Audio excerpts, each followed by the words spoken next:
আমার কাছে আপনার নির্বাচনের পরিস্থিতি বেশ আশাব্যঞ্জক মনে হয় এই জন্যে যে আপনি নিশ্চয়ই লক্ষ্য করেছেন যে যারা কিছুদিন আগেও বলতেন যে এটা না হলে নির্বাচন হতে দেব না, এটা না হলে নির্বাচন হবে না, সেই সমস্ত রাজনৈতিক দলগুলো কিন্তু নির্বাচনে অংশ নিচ্ছেন। তারা ইতিমধ্যেই তাদের প্রার্থী ঘোষণা করেছেন এবং নির্বাচনের নমিনেশন ফাইল করেছেন এবং ছাঁটাই বাছাই অংশ নিচ্ছেন। সেই দলগুলো কিন্তু এখন নির্বাচন প্রক্রিয়াতে নেমে পড়েছেন। সুতরাং সেই দিক থেকে আমি মনে করি যে নির্বাচনের বাধাগুলো অনেকটা দূর হয়ে গেছে। শুধুমাত্র গুটি কতক বা কিছু একটি মহল আপনার চেষ্টা করছে এর মধ্যে আপনার কিছু আন্দোলন সৃষ্টি করার জন্য।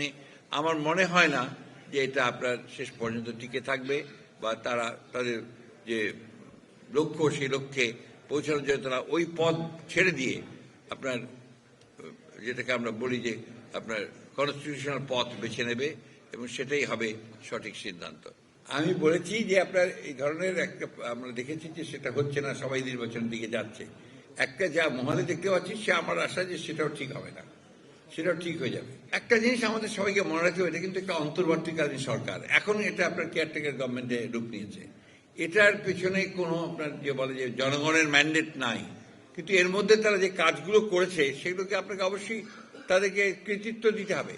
তারা ইতিমধ্যেই সনদের আপনার সংস্কারের ব্যাপারে যে কাজগুলো করেছে, এই কাজগুলো বাংলাদেশের জাতীয় জীবনে নিঃসন্দেহে আপনার অত্যন্ত ইতিবাচক ভূমিকা রাখবে এবং আমরা বিশ্বাস করি যে সংস্কারগুলোতে আমরা রাজনৈতিক দলগুলো প্রায় সবাই একমত হয়েছি। সেই সংস্কারগুলো হলে আমাদের রাজনৈতিক যে কাঠামোতে একটা গুণগত পরিবর্তন আসবে, এটা অবশ্যই আসবে। না, আমরা প্রথম থেকেই বলে আসছি, নিশ্চয়ই আপনারা লক্ষ্য করেছেন, আমরা কিন্তু নির্বাচন নিয়ে আমাদের খুব বেশি আশঙ্কা কখনো ছিল না। আপনার মিডিয়ারা কিছু কিছু আশঙ্কার কথা বলেন, অন্যান্যভাবে অন্যান্য আমাদের যারা আছেন টক শো যারা করেন তারাও বলেন, কিন্তু আমরা দল হিসাবে কিন্তু আমরা কখনোই আমরা নির্বাচনের ব্যাপারে আমরা কোনো আশঙ্কা করিনি। আমরা প্রথম থেকে নির্বাচন চেয়েছি এবং নির্বাচনের পথে থেকেছি, নির্বাচন প্রস্তুতি নিয়েছি এবং আমাদের বিশ্বাস ছিল যে নির্বাচন সঠিক সময় হবে। এবং অন্তর্বর্তীকালীন সরকারের প্রধান উপদেষ্টা এবং আমাদের নেতা তারেক রহমানের সঙ্গে লন্ডনে যে বৈঠক হয়েছে, সেই বৈঠকের পর থেকেই কিন্তু এটা নির্ধারিত হয়ে গেছে যে ইলেকশন হচ্ছে এবং সেটা সঠিক সময়ে উপযুক্ত নির্বাচন হবে। আমরা আশঙ্কা করেছিলাম যে আপনার কয়েকটা বোধহয় 7-8টা হবে ম্যাক্সিমাম, যে আপনার ব্যাংকের ক্লিয়ারেন্স হচ্ছে কিনা বা আপনার স্কুটিনিতে আউট হয়ে যাবে কিনা, সেই জন্য বিকল্প হিসাবে আমরা রেখেছি কয়েকটা। সেটা আপনার সমস্যা হবে না, এগুলো ঠিক হয়ে যাবে। আমরা আশা করি যে এবারও আমাদের দেশনেত্রী বেগম খালেদা জিয়া যেভাবে সিলেট থেকেই তার নির্বাচনী প্রচারণা শুরু করতেন, আমাদের এখন ভারপ্রাপ্ত চেয়ারম্যান, কিন্তু আমার মনে হয় যে আমরা 2-1 দিনের মধ্যেই তাকে আমরা চেয়ারম্যান করতে পারবো, কারণ অলরেডি আমাদের যেহেতু আমাদের চেয়ারম্যান দেশনেত্রী বেগম খালেদা জিয়া আমাদের ছেড়ে চলে গেছেন, সুতরাং সেই জায়গায় অবশ্যই আমাদেরকে পূরণ করতে হবে।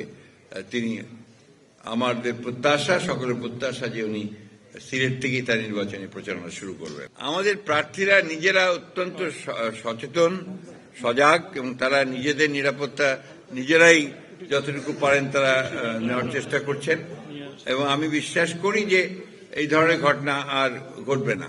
গণভোটের ব্যাপারে তো আমরা আমাদের বক্তব্য আপনার সবসময় খুব পরিষ্কার করে দিয়েছি। আমরা গণভোটের যেটা আপনার আমাদের ছিল যে আমরা নির্বাচনের দিন গণভোট আমরাই চেয়েছি এবং গণভোটের হচ্ছে সেই বিষয়গুলোর উপরে যে বিষয়গুলোতে আমরা একমত হয়েছি, সুতরাং সেটা আপনার আসবে এবং জনগণ গণভোট সম্পর্কে তাদের মতামত প্রকাশ করবে।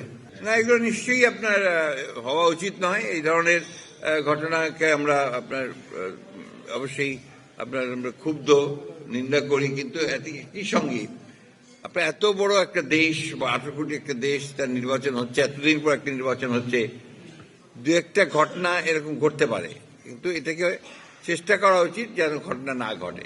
আমাদের তো একটা ঘোষণা আছে, সর্বদলীয় নয়, আমাদের একটা ঘোষণা আছে যে আমরা যাদের সঙ্গে একসাথে আন্দোলন করেছি, যুগপৎ আন্দোলন করেছি, তাদেরকে নিয়ে আমরা একটা জাতীয় সরকার গঠন করব।